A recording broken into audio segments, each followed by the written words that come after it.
Hello friends, good morning. Welcome to my channel धार्मिक यात्रा भक्ति यात्रा। आप लोगों के लिए एक अच्छी खुशखबरी है।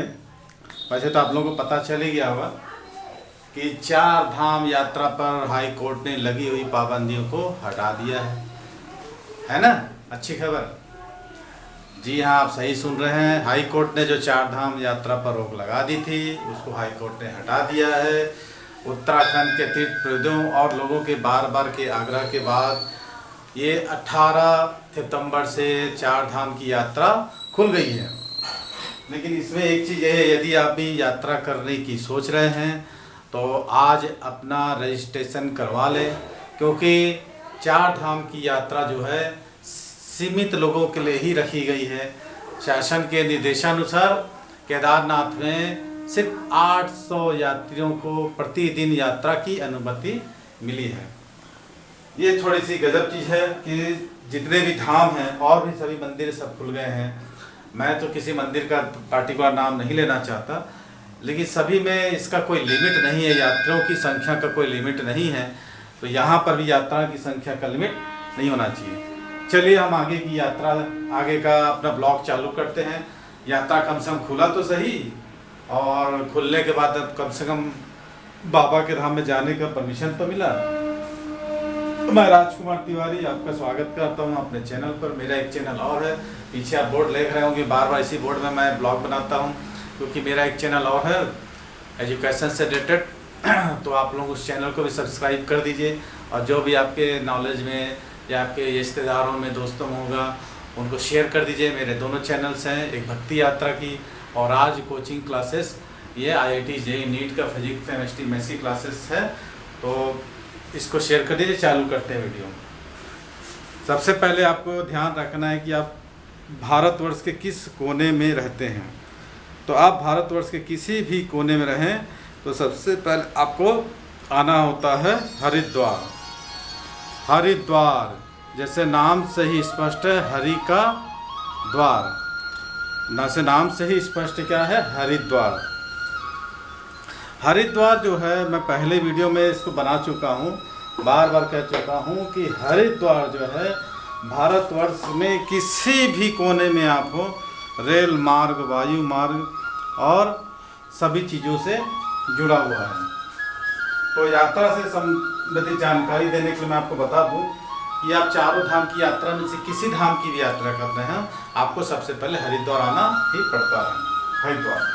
हरिद्वार आप कहीं भी आए, सुबह आए, शाम को आए, दोपहर में आए, किसी भी समय आए, तो आप यात्रा की जो थकान है, ज़्यादातर थकान भरी यात्रा होती है। अगर आप दिल्ली से आ रहे हैं, दिल्ली से तो बहुत सारी रेल वगैरह चलती है, पैसेंजर ट्रेनें, बस ज़्यादा डिस्टेंस नहीं है हरिद्वार का, तो चाहे तो आप अपनी पर्सनल गाड़ी बुक करके भी दिल्ली से यात्रा कर सकते हैं। लेकिन जो यात्री बाहर से आ रहे हैं 24 घंटे 36 घंटे की यात्रा के, तो मेरा ये कहने का मतलब है एक दिन आप हरिद्वार में स्टे कर लें, और वहाँ पर आप गंगा की जो आरती होती है सुबह और शाम, उसको आप ज़रूर देखें, क्योंकि काफ़ी देश विदेश से लोग आते हैं यात्रियों को गंगा जी की आरती को देखने के लिए, और बड़ा भव्य होता है, बहुत अच्छा लगता है। तो यदि आप आ रहे तो सबसे पहले आप जो कठिन यात्रा है, पैदल यात्रा, 2 ही चीज़ हैं। एक है केदारनाथ। केदारनाथ का 18 किलोमीटर का ट्रैक होता है, जो कि आपको हरिद्वार से ऋषिकेश होते हुए जाना पड़ता है। तो मैं बताऊंगा सबसे पहले कि आप लोगों को कौन कौन से जगह रुकना है, कहाँ का क्या चीज़ देखना है। अगर आप लोग, लेकिन ये डिपेंड करता है आपकी यात्रा का पैकेज कितना है, आप कितना खर्च कर सकते हैं, ये सब भी डिपेंड करता है कितने दिन की यात्रा है। वैसे तो 4 धाम की यात्रा के लिए आपको आना हो तो कम से कम 15 दिन, कम से कम मैंने कहा 15 दिन का 4 धाम की यात्रा। कई यात्री जो हैं, और कई लोग ये है कि हम बद्रीनाथ केदारनाथ ही करेंगे, तो वो भी ठीक रहता है कि आप सबसे पहले केदारनाथ जाइए। कठिन यात्रा वही होती है। तो आप सबसे पहले आप हरिद्वार रुकिए। रुकने के बाद आप सुबह जो है रोडवेज की बस पकड़ लीजिए। सुबह सुबह आपको स्टेशन के सामने से लगता है, प्रति यात्री ज़्यादा किराया नहीं होता, 350 400 है। आप एक दिन पहले आएंगे तो रजिस्ट्रेशन करवा लेंगे। आप रजिस्ट्रेशन कराने के बाद आप सुबह 5 बजे तड़के ही आपको वहाँ से बस मिल जाएगी, जो सीधा आपको केदारनाथ मंदिर पहुँचा देगी। कोई परेशानी नहीं है। सबसे पहले आपको आना है हरिद्वार। हरिद्वार जो है मुख्य स्टेशन होता है ना। हरिद्वार से आप सीधे जाएंगे सोनप्रयाग। सोनप्रयाग आपका अंतिम पड़ाव होता है। सोनप्रयाग आपका अंतिम पड़ाव है।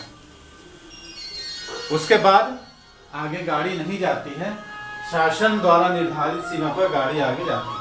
तो इन बीच में कौन कौन सा जगह पड़ेगा वो आपको मैं बता देता हूँ जो आपको घूम सकते हैं।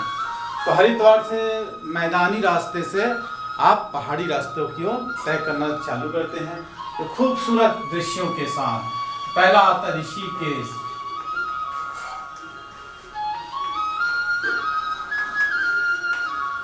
आजकल तो ट्रेन भी जा रही है ऋषिकेश। ऋषिकेश में गंगा नदी जो है ऊपर से नीचे गिरती है, बहुत भव्य दृष्टि होता है। अच्छी अच्छी जगह आपको वहाँ पर आश्रम मिल जाएंगे, वहाँ देख सकते हैं। तो यदि अब मैं आपको बोल रहा हूँ, यदि आप यात्रा कर रहे हैं केदारनाथ का, तो आप सबसे पहले आप ऋषिकेश से भी यात्रा कर सकते हैं, कोई दिक्कत नहीं है।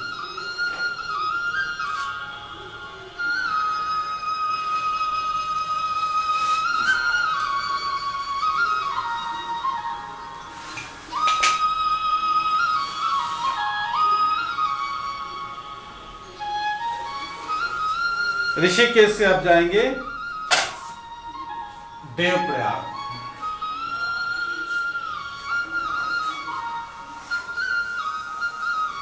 ऋषिकेश आप कहाँ जाएंगे? देवप्रयाग।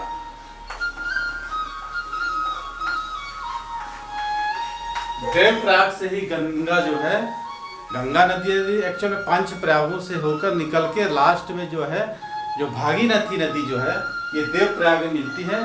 भागीरथी मंदाकिनी नदी से लगना मिलके और ये गंगा का रूप लेती है। तो आप जैसे ही जाएंगे ऋषिकेश से देवप्रयाग, उसके बाद आप पहुंच जाएंगे श्रीनगर, तीसरा पड़ाव।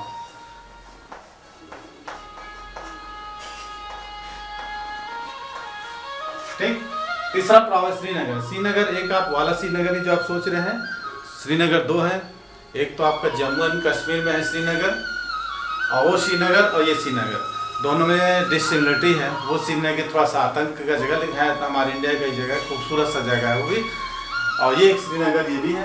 तो आप देवप्रयाग से आपका पहुंच जाते हैं कहाँ? श्रीनगर। और श्रीनगर के बाद रुद्रप्रयाग आप पहुंच जाते हैं। रुद्रप्रयाग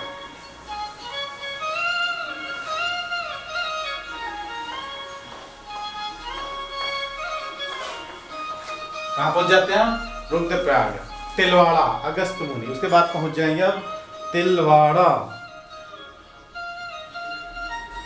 उसके बाद पहुंच जाएंगे तिलवाड़ा, फिर अगस्त मुनि, और उसके बाद कुंड।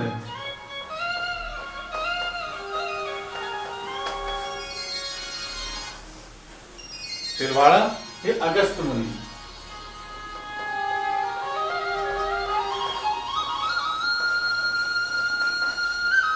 अगस्त मुनि, मैं इसको मिटा देता हूं थोड़ा सा।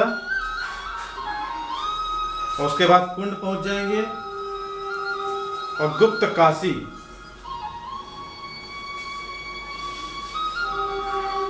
आप पहुंच जाएंगे अगस्त मुनि के बाद कुंड। देखिए, पंच प्रयागों में से पहला पंचप्रयाग तो पहला तो केदारनाथ है। इसमें से तुंगनाथ, यदि आप तुंगनाथ पंच प्रयागों में से एक पंच केदारों में से एक केदार तुंगनाथ भी है, तो आप कुंड में उतर जाइए। कुंड से आप उखीमठ चोपता होते हुए आप उखीमठ चले जाइए। उखीमठ से आपको चोपता, और चोपता से फिर आप पैदल ट्रेकिंग करके कहाँ जा सकते हैं? तुंगनाथ। अब तुंगनाथ से आप, मैं पहले पिछली वीडियो में बताया था आपको, तुंगनाथ सबसे विश्व की सबसे ऊंची चोटी पर हिमालय महादेव की मंदिर है, जहाँ पर बाहों की पूजा होती है।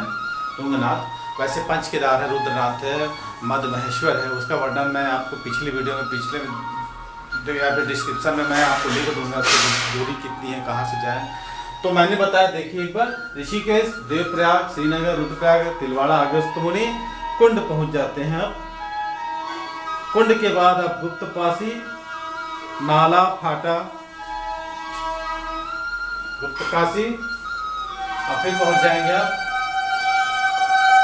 नाला और फिर फाटा। देखिए ये फाटा एक ऐसा जगह है, यदि आप हेलीकॉप्टर की सेवा ले सकते हैं, लेना चाहते हैं, या पैदल ट्रैकिंग नहीं कर सकते हैं तो आप फाटा से आप पकड़ सकते हैं, बस की सुविधा आप ले सकते हैं।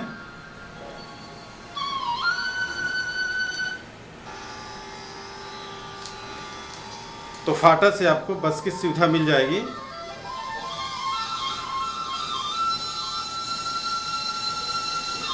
फाटा के बाद आ जाता है आपका रामपुर।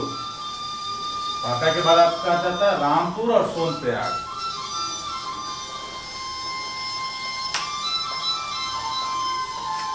और लास्ट में आप अंतिम पहुंच जाते हैं कहां?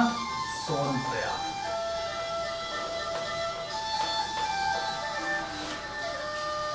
ठीक, आपको एक बार और करके आता। सबसे पहले आप ऋषिकेश जाएंगे, हरिद्वार जाएंगे।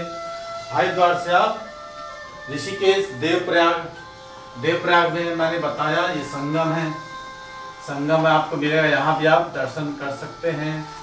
ठीक, उसके बाद श्रीनगर के पास यदि आप गंगोत्री से केदारनाथ आते हैं तो वो आपको सीधे श्रीनगर आना होगा। यदि आप गंगोत्री से आ रहे हैं तो आपको घनश्याली होते हुए, उसका मैं अलग से वीडियो बना दूंगा, बनाया भी साथ दे सकते हैं।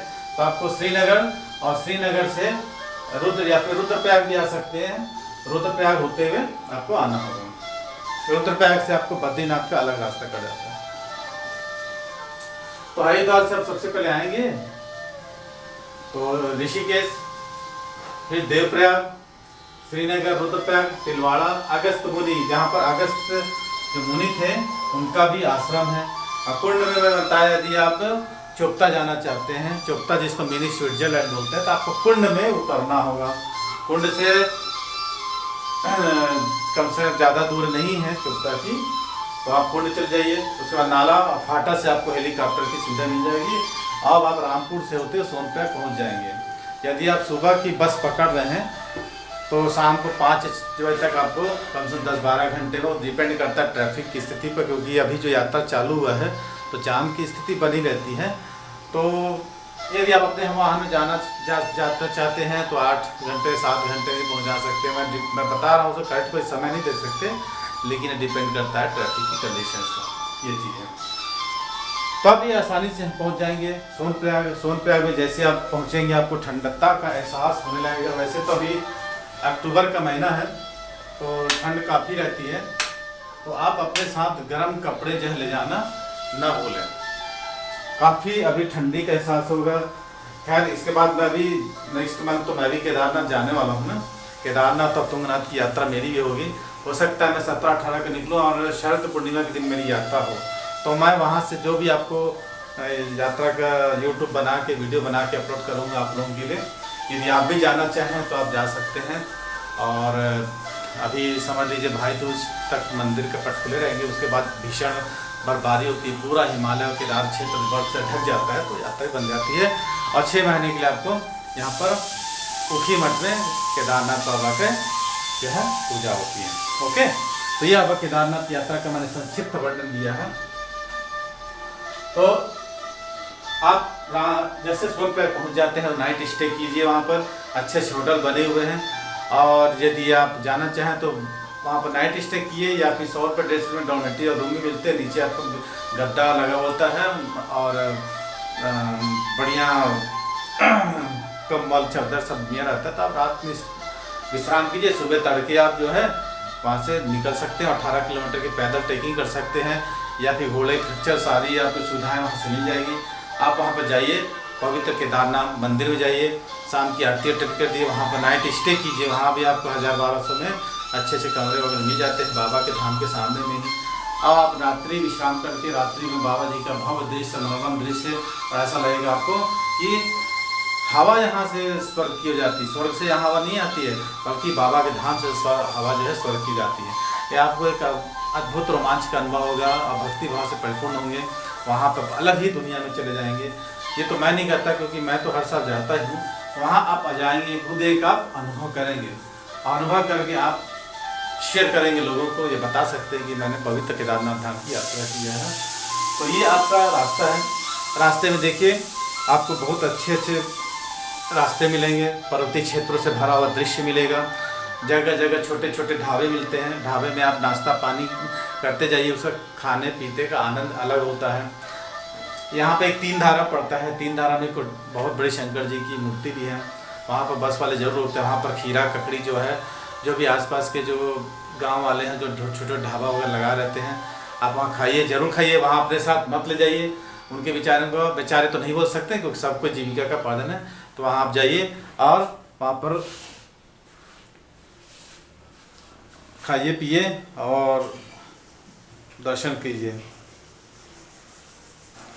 तो मैं ये बता रहा था कि अब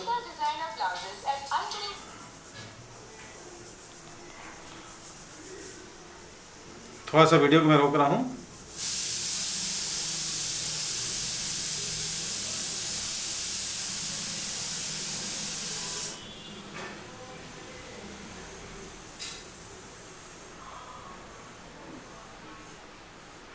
तो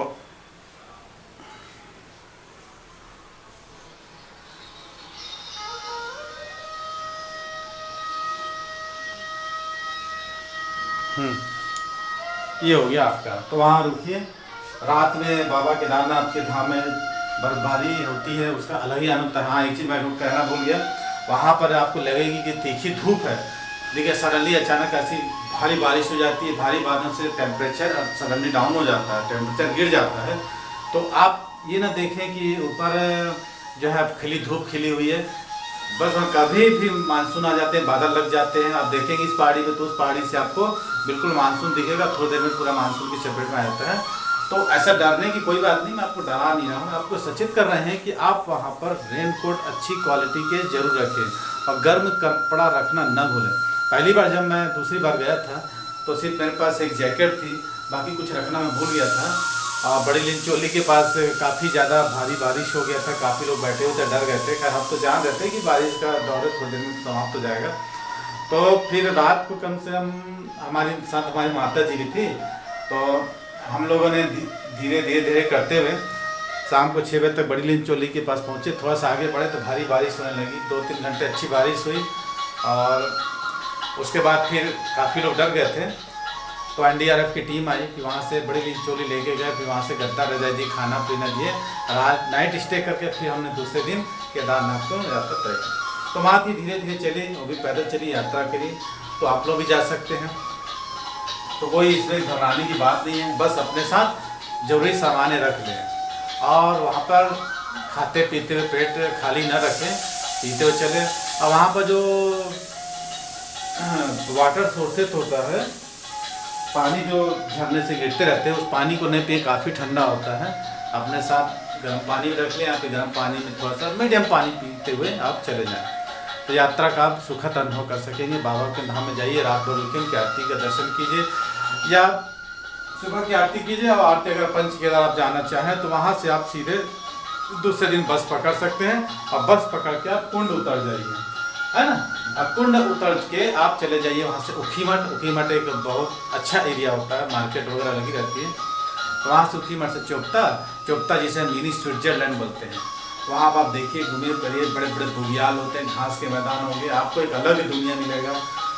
डेली के रूटीन से, रोजमर्रा के नियम से आप उबाऊ हो चुके होते हैं तो एक बार हिमालय जाइए, वहाँ पर दर्शन कीजिए, बाबा से दुआ मांगिए, आपका वर्ष भर के रोमांचित कर देने वाले आपको याददाश्त अपने रहेगा। तो ये सब चीज़ें। अगर आप मान लीजिए केदारनाथ जा रहे हैं, अब मैं आपको बताऊंगा कि कौन कौन सा आप कागज़ कलम ले लीजिए, आप देखते जाइए कौन कौन सा जगह है। मैं सबसे पहले बताया देवप्रयाग अच्छी जगह है, रुद्रप्रयाग तो है ही है। देखिए 5 प्रयाग हैं, 5 प्रयागों में नदियों का संगम हुआ, लास्ट में गंगा नदी जो देवप्रयाग से निकली है। विष्णु प्रयाग है, नंद प्रयाग है, विष्णु प्रयाग विष्णु जी नंद प्रयाग नंद के घर में जन्म लिए थे, और उसके बाद रुद्र प्रयाग, और उसके बाद लास्ट में देवता बन गए थे तो देव प्रयाग। ऐसे 5 प्रयाग हैं। तो इस चीज़ को आप ध्यान रखेंगे। तो यदि आप गंगोत्री जाते हैं ऋषिकेश से, तो मैं उसका भी डिस्टेंस आपको बता देता हूँ कि ऋषिकेश से आप गंगोत्री या बद्रीनाथ कैसे जाएं। यदि आप ऋषिकेश से बद्रीनाथ जाते हैं तो सबसे पहले आपको देवप्रयाग, वैसे ही आपका हरिद्वार से ऋषिकेश से देवप्रयाग से भी आप जा सकते हैं। तो मैंने बता रहा हूँ आपको डिस्टेंस। आप सबसे पहले ऋषिकेश चलिए, देवप्रयाग, श्रीनगर, फिर रुद्रप्रयाग, है ना। ऋषिकेश, देवप्रयाग, श्रीनगर, रुद्रप्रयाग, आप इधर से आ रहे हैं तो, है ना। सबसे पहले मैंने बताया था हरिद्वार, देवप्रयाग, श्रीनगर, रुद्रप्रयाग। तो रुद्रप्रयाग से रास्ते कट जाते हैं। एक रास्ता ऐसे निकल जाता है, ये रास्ता निकल जाता है केदारनाथ के लिए, और ये आपका रास्ता यहाँ से निकल जाएगा। कौन सा? ये आपका कौन सा पड़ता है? ये रुद्रप्रयाग। तो यहाँ से आप लिखते चलिए रुद्रप्रयाग, वहाँ से आप ऐसे लिख लीजिए हरिद्वार, ऋषिकेश, देवप्रयाग, श्रीनगर, रुद्रप्रयाग। ठीक है, तो ये आपको टोटल 139 किलोमीटर आपको पहुँचा देंगे। फिर वहाँ से आप चले जाएंगे कर्णप्रयाग, नंदप्रयाग, और फिर चमोली खूबसूरत सा शहर है, जहाँ पर एक फूलों की घाटी भी है। अगर आपके पास समय है, ट्रैकिंग करना चाहते हैं, तो चमोली से फूलों की घाटी को भी जा सकते हैं। तो आप लिखते चलिए जो मैं बताते जा रहा हूँ। देवप्रयाग, श्रीनगर, रुद्रप्रयाग, गोचर, कर्णप्रयाग, नंदप्रयाग और फिर चमोली। उसके बाद आप पहुँच जाते हैं पीपलकोटी, फिर उसके बाद गरुड़गंगा, फिर टंगनी, फिर हेलंग के बाद फिर आप पहुँच जाते हैं जोशीमठ। 2013 के आपदा में, 2013 के जब आपदा आई थी तो जोशीमठ से ही काफ़ी रेस्क्यू हुआ था, आप देखे होंगे। उस समय 2013 में मैं भी गया हुआ था, मैं वहाँ पर श्रीनगर में फंसा था। खैर सब उस चीज़ को याद हम नहीं करते। तो आप वहाँ से पहुँच जाएंगे हेलंग होते हुए जोशीमठ, और जोशीमठ के बाद आप पहुँच जाते हैं विष्णुप्रयाग, फिर गोविंद घाट। विष्णुप्रयाग जैसे मैंने चर्चा किया था, फिर उसके बाद गोविंद घाट, फिर पांडुकेश्वर, फिर हनुमान चट्टी आप जाके वहाँ पर आप दर्शन जरूर करिए। हनुमान चट्टी जो है, वहाँ पर जो भीम को घमंड हो गया था कि सबसे बलशाली मैं हूँ, तो वहाँ पर हनुमान जी ने भीम की परीक्षा लिया था, सो गए थे, तो उनको ने बोला था कि मेरी पूँछ को उठाकर देखिए आप। तो पूँछ उठाते हुए रह गए, उठाते उनकी हालत खराब हो गई थी भीम जी की। बाद में बोले कि कौन है दिव्य पुरुष, आप दर्शन दीजिए। तब होता है कि मैं बजरंग बली हूँ। तो वहीं पर वही हनुमान चट्टी है, आप वहाँ जाते हुए फिर तुलसी की माला चढ़ा सकते हैं, और वहाँ से लास्ट आपका पड़ता है बद्रीनाथ का। फिर वहाँ पर देवदर्शनी करके आप पहुँच जाएंगे हरिद्वार के। आपको कोई ट्रैकिंग करने की ज़रूरत नहीं है, आप बस जाए, आप ट्रेन, बस, कार वाले जिससे भी जाएंगे, फिर मंदाकिनी नदी को पार कर, अलकनंदा नदी को पार करके आप वहाँ जूते चप्पल रख के वहाँ आप दर्शन करें। वहाँ पर नर और नारायण के पर्वत हैं आजू बाजू, आप उससे स्पष्ट रूप से दर्शन कर लेंगे। अब मैं अगला बताता हूँ। अगर आप केदारनाथ से बद्रीनाथ जाते हैं, है ना, आज आपने केदारनाथ गया और केदारनाथ से आप बद्रीनाथ के दर्शन करना चाहें, तब आपके लिए इसका आपको मैं ट्रैक बताता हूँ। लिख लिए होंगे, तो ध्यान से देखिए।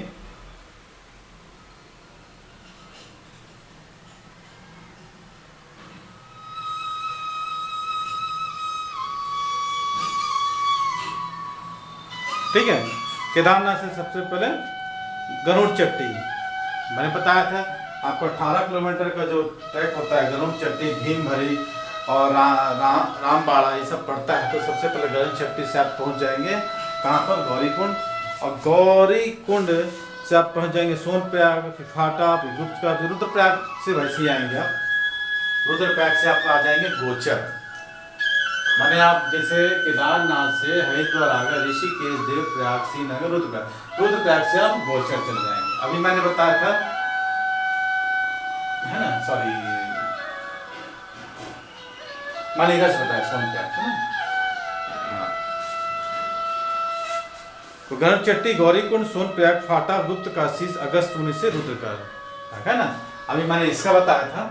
अब आप यहाँ से आ रहे हैं सोनप्रयाग से, रामपुर, फाटा, नाला, कुंड, अगस्त मुनि, तिलवाड़ा से रुद्रप्रयाग आ जाएंगे।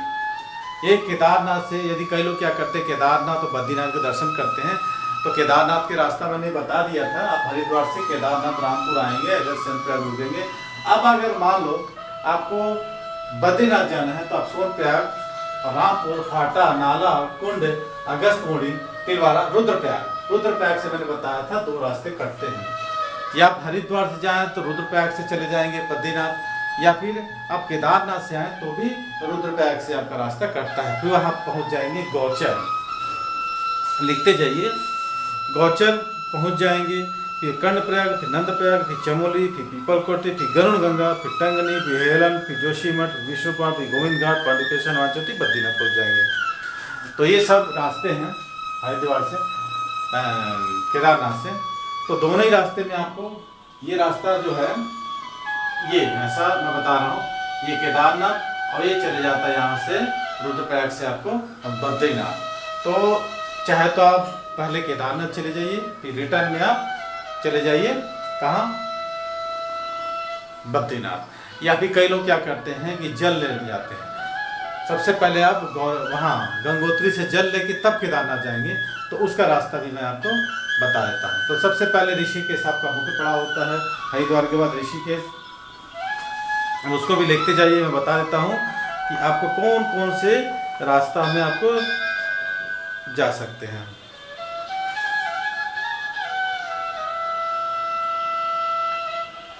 तो ऋषिकेश से जैसे गंगोत्री आप जाते हैं तो सबसे पहले आपको नरेंद्र नगर बीच में रास्ते में पड़ता है। नरेंद्र नगर आप पहुंच जाइए। नरेंद्र नगर से आप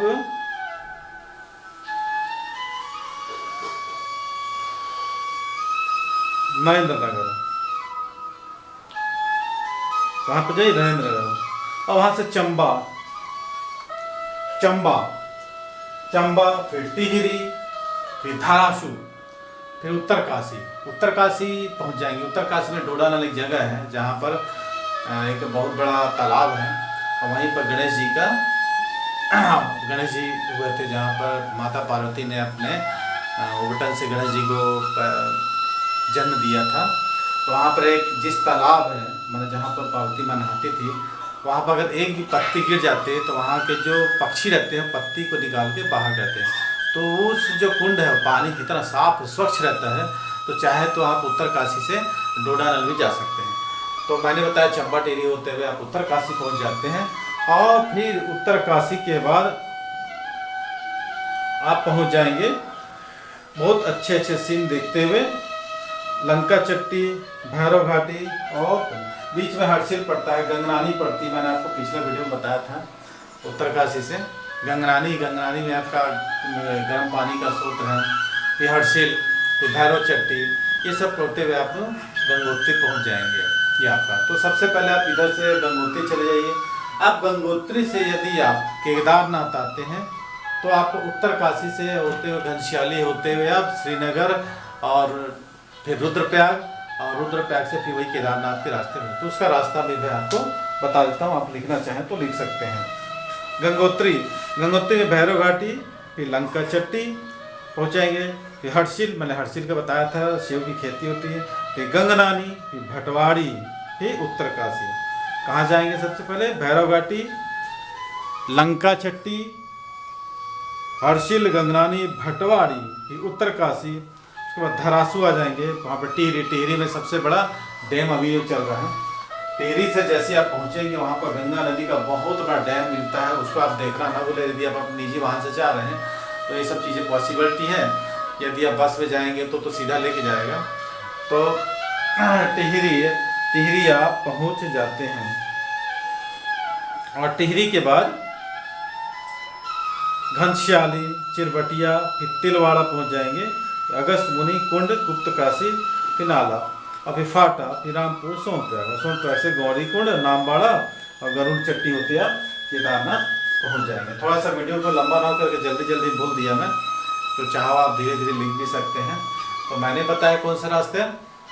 आप सबसे पहले गंगोत्री जाएंगे, गंगोत्री से यहाँ से भैरव चट्टी, हर्षिल, गंगनानी, और फिर वहाँ से धरासू, टिहरी, और यहाँ पे घनश्याली होते हुए आप यहाँ से फिर इसी रास्ते से यहाँ से कुंड और नाला, फाटा होते हुए आप सोनप्रयाग पहुँच जाएंगे। तो आपको ये